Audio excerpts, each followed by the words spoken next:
नमस्कार दोस्तों, मैं हूं आपके साथ अर्श इकबाल और आप देख रहे हैं गो हैश दिल्ली। श्रीलंका के बाद अब भारत में भी क्या बुर्के पर मोदी सरकार लगाएगी पाबंदी। आज तक शायद हमारे देश में बुर्के को लेकर कभी कोई चर्चा नहीं की। बुर्के पर पाबंदी लगनी चाहिए, ऐसा कभी नहीं हुआ।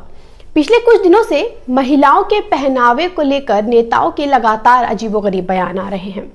उत्तराखंड के सीएम तीरथ सिंह रावत के फटी जीन्स पर दिए गए बयान का बवाल अभी थमा नहीं था कि अब यूपी में संसदीय कार्य राज्य मंत्री आनंद स्वरूप शुक्ला ने अजान पर बयान के बाद अब बुर्के को लेकर सवाल खड़े किए हैं। संसदीय कार्य राज्य मंत्री शुक्ला ने कहा, देश में मुस्लिम महिलाओं को बुर्के से भी मुक्ति दिलाई जाएगी।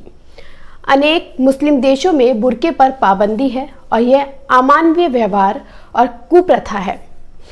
उन्होंने इसके साथ ही कहा कि विकसित सोच वाले लोग ना तो बुर्का पहन रहे हैं और ना ही इसे बढ़ावा दे रहे हैं।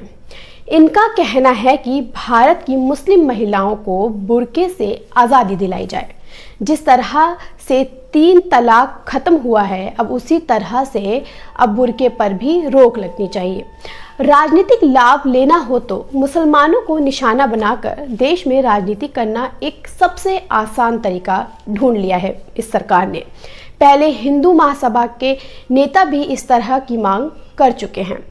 और दूसरी बात, जब बुर्के पर पाबंदी की बात कर रहे हैं तो क्या अब हमारे देश की औरतें जीन्स पहनेंगी, जिस पर अभी कुछ दिन पहले ही आप ही की पार्टी के नेता और उत्तराखंड के नए नवेले सीएम तीरथ सिंह रावत ने आपत्ति जताई थी।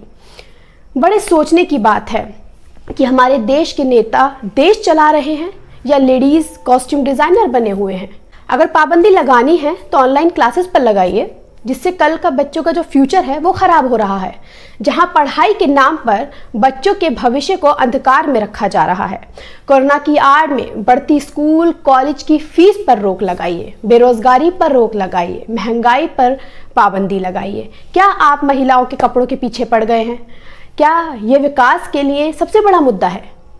इनके इस बयान पर बीजेपी नेताओं ने भी आपत्ति जताई है। कल केंद्रीय महिला और बाल विकास मंत्री स्मृति ईरानी ने इसी कपड़ों को लेकर बयान जारी किया है कि जिसमें उन्होंने कहा है कि नेताओं को इस बात से कोई लेना देना नहीं होना चाहिए कि लोग किस तरह से कपड़े पहनते हैं, क्या खाते हैं, वे क्या करते हैं, क्योंकि हमारा काम नीति बनाना है और कानून का शासन सुनिश्चित करना है। कई नेताओं ने गलत बयानी की है और इसी तरह का बयान रविशंकर ने भी दिया है। उनका कहना है कि भारत में कोई कुछ भी पहने, ये उनकी अपनी मर्जी है। बहुत शर्म की बात है कि हमारा देश मिलीजुली संस्कृति और विचारधाराओं का देश है, जहां सब मिलजुल कर रहते हैं और किस तरह से लगातार इसको बांटा जा रहा है। सरकार बुर्का बैन करने की सोच रही है, बुर्का बैन करने की बात कर रही है, तो क्या सरकार घूंघट पर बैन लगाएगी? आप इस खबर को किस तरह देखते हैं, कमेंट बॉक्स में जरूर बताएं।